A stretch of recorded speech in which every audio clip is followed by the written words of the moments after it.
Welcome to Kenton Teaches. Enjoy the video. In this video, I will explain how to invest with Fidelity for beginners. First, you'll need to open a brokerage account, which is a straightforward process online.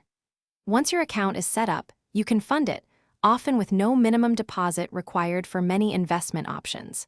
Then, you're ready to explore the wide range of investment products Fidelity offers, such as individual stocks, exchange-traded funds, and mutual funds. This initial step lays the groundwork for your investment journey.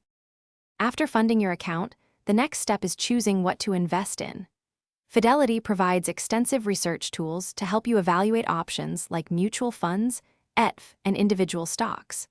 It's crucial to consider your personal risk tolerance and long-term financial goals when making these decisions. Remember, diversifying your portfolio across different asset classes can help manage risk and potentially enhance returns over time. Take your time to understand each investment. Once your investments are in place, ongoing management is key. Regularly review your portfolio's performance to ensure it aligns with your objectives.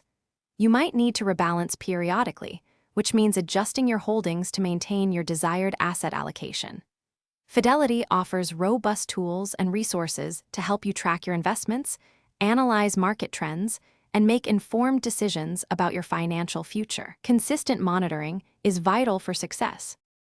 Fidelity also offers advanced features for more experienced investors, including sophisticated trading platforms and in-depth research reports.